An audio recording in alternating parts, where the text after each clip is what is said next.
이진숙 국민의힘 의원의 과방위 배치에 대해서 민주당이 이해충돌이라며 반발하고 있죠. 어제 첫 상임위 신고식을 마친 이진숙 의원은 참 희한했다 이렇게 소회를 밝혔습니다. 과방위 민주당 위원 일동 이렇게 해가지고 제가 과방위에 오는 걸 반대한다 이렇게 기자회견까지 했습니다. 근데 이제 이 사람들이 내건 그 이유가 참 걸작이에요. 네. 제가 그 고발당한 피고발인이라는 겁니다. 그러니까 나는 진짜 사실상 상당히 모욕적이고 명예훼손적이다 네. 라고 해서 당신네들 다 고발하면 네. 당신네들 과방위원 자격 없어지냐. 어떻든 정말 참 희한한 신고식이었습니다. 방송통신위원장 때도 그랬었고 네. 무려 사흘 네. 3+1으로 네. 청문회를 했지 않습니까? 법인카드 관련해서 제가 제출 안 해도 되는 것을 네. 떳떳하다고 제출한 그걸 가지고 저를 빵수기로 만들었고 정말 3+1으로 해가지고 집요하게 끌어내리려고 했거든요. 어떻든 이 특정 집단은 제가 중요한 직책을 맡아서는 안 된다. 이렇게 생각을 하고 있는 것 같습니다. 네. 방통위원장 때도 참 집요하게 끌어내리려고 했다. 특히 민주당 스스로 고발을 해놓고 내가 오는 걸 반대하고 있다. 이런 얘기를 했습니다. 최진문 교수님, 이진숙 의원이 보기에는 좀 의도를 가지고 계속해서 나를 좀 보이콧한다. 이렇게 느끼는 것 같아요. 뭐 저는 그렇게는 생각하지 않습니다. 그러니까 이진숙 의원 입장에는 그렇게 생각할 수 있지만 제가 어제도 여기 잠깐 말씀드렸지만 실제로 이제 전 방통위원장이잖아요.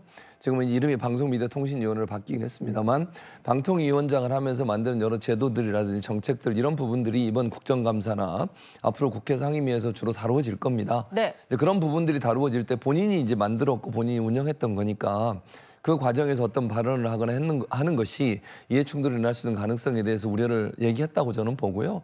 국회 안에 이제 그런 부분들을 검증하는 기구가 있으니 거기에서 한번 검토를 받아보면 어떻겠냐 하는 게 제 입장이고요. 네. 인숙 의원 입장에서야 본인의 입장을 말씀하시는 거니까. 근데 뭐 고소 고발된 거 가지고 얘기하는 거는 저는 뭐 양측이다, 여야가 다 그런 부분에서 의원들이 이제 그런 부분이 있으면 비난하고 비판하죠. 근데 이거는 이제 방통위원장을 한 분이 바로 오셨기 때문에 전임 네. 이런 부분에 대해서는 좀 검토가 필요하다고 저는 생각해요. 아니면 본인이 그런 관련해서 뭐 상의하거나 논의할 때는 뭐 본인이 회피를 하든 이런 방식이 필요하다고 생각합니다. 그래서 본인이 방통위원장으로 재직하면서 있었던 일과 관련된 논의 과정에서는 어떤 형태든 본인이 좀 회피하는 게 필요하지 않을까 그렇게 생각합니다. 네. 지금 최진봉 교수님이 말씀하신 것처럼 민주당에서도 이해 충돌을 가장 큰 이유로 꼽고 있는데요. 그 목소리도 들어보시죠. 저는 지난 2024년 7월 31일 유성경찰서에 고발장을 직접 접수했습니다. 이진숙 의원께서 대전 MBC에서 법인카드를 사적으로 이용하는 혐의 때문에 배임 형의로 저희 과방위 위원들 모두 전원으로 해서 고발장을 직접 접수를 한 사람으로서 정말 참담함을 금할 수가 없습니다. 저희가 고발한 당사자를 이렇게 정면으로 보고 의원으로 같이 상임위에서 일을 해야 된다는 것에 어떤 국민이 이 상황을 지금 납득하시겠습니까? 이준석 의원은 지금 업무상 배임 혐의, 공직선거법 위반, 정치적 중립 의무 논란, 여러 가지 위법 논란의 직접적 당사자입니다. 특히 이준석 의원께서는 과방위에서 고발을 당하신 분입니다. 제가 피고발인 신분이기 때문에 과방위원으로서 자격이 없다면 수많은 혐의로 재판받고 있는 이재명 대통령, 심지어 대법원에서 유죄 취지로 파기 활동된 이재명 대통령은 대한민국 대통령으로서 자격이 없던 것입니다. 네, 과방위로부터 고발이 당한 것도 있고 또 방통위원장 신분으로 일을 했던 게 있기 때문에 이번에 과방위로 바로 오는 것은 좀 문제가 있다라는 주장인데요. 김성태 의원님은 어떻게 들으셨나요? 그러니까 지금 이제 민주당 의원들께서 이제 이해 충돌 이야기를 저렇게 꺼는데 자신들이 그러면 이제 과방위 위원으로서 과방위 위원장 시절에 뭐 부적절한 부분이 있었다. 그래서 이제 고발 조치를 했다 그러면은 만일 이진숙 의원이 해당 상임위를 갖다 법사위에 갔다거나 행안위를 간다든지 그렇게 해서 실질적으로 경찰 수사에 영향을 줄 수 있는 그런 상임위를 갔을 때 저런 문제를 제기하는 게 맞아요. 고발이 된 상태니까요. 예. 국회에서 민주당이든 국민의힘이든 어느 교섭단체든 간에 의원들 상임위 이 배치의 가장 핵심적인 기준은 전문성입니다. 그럼 이준식 이거 같은 경우는 과거에 방송 미디어 쪽에 일을 하신 분이에요. 그러니까 지금 과학방송통신기술위원회에 배치하는 것은 그거는 지극히 당연한 일이에요. 예. 되려 뭐 행안이나 법사위 갔을 때 저 이야기를 한다면 그거는 좀 국민들이 납득할 수도 있을 것이에요. 뭐 수사에 관련된 그런 상임이니까.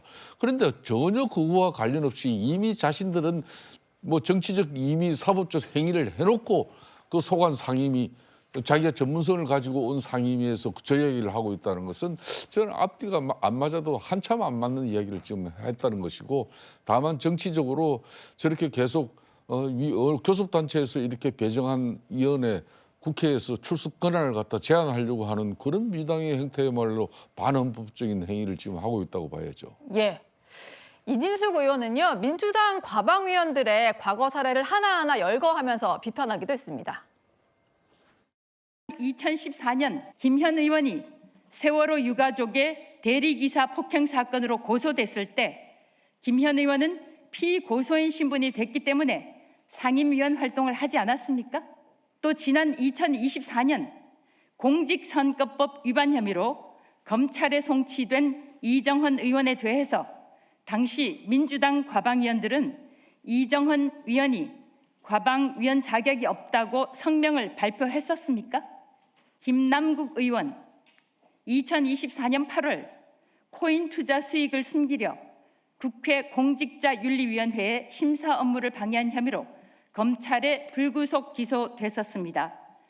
무혐의를 받았습니다만 기소된 전력이 있는 김 의원은 과방위원 자격이 있습니까?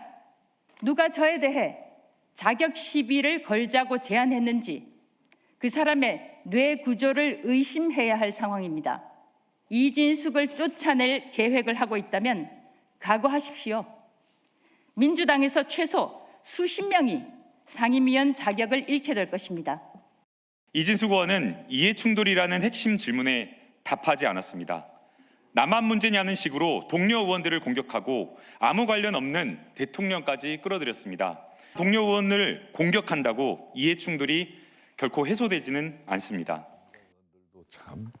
네, 특히 김남국 의원은 대통령을 굳이 왜 끌어들이냐 이런 얘기를 하더라고요. 김종욱 부원장님, 예. 이진숙 의원이 정말로 문제 제기를 할 때마다 그럼 대통령도 자격 없어 뭐 이런 얘기를 하거든요. 어떻게 들으셨어요?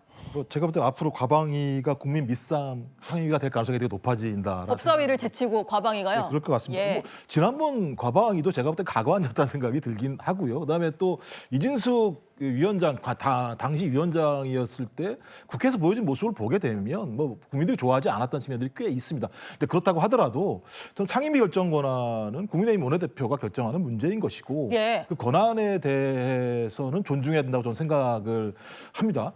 하지만 그럼에도 불구하고 과방위 차원에서는 이진숙 지금 의원에게 걸려있는 여러 가지 문제가 있는데 그냥 잘 왔습니다, 뭐 축하합니다 이럴 수는 없는 거 아니겠습니까? 당연히 문제 제기를 해야 되는 것이고 그런 허들을 만들어 놨을 때 이진숙 의원도 내가 이러이러한 부분들은 조심해야 되겠구나라는 생각을 하는 측면이 분명히 있기 때문에 단지 이것이 이진숙 의원 개인에 대한 어떤 집단적인 이런 것이 아니라 적어도 과방위가 보여야 될 기준들 그리고 과방위 위원들이 느끼고 있는 이진숙 의원에 대한 여러 가지 우려점들이 분명히 존재한다고 한다면 저는 그런 우려점들을 해소하는 것이 위원으로서의 기본 자세라고 생각이 드는데 네. 자기에 대해서 그렇게 예를 들어 문제 제기했다고 해서 대통령부터 시작을 해서 과방위원들 하나하나를 다 공격하는 방식으로 이 문제를 풀어간다면 앞으로 과방위원 잘 하시겠나? 제가 볼 때는 과방위원을 안 하실 작정이라면 저렇게 하셔도 상관없지만 예. 저렇게 하신다면 앞으로 쉽지 않을 것 같다는 느낌도 들긴 네. 해요. 매번.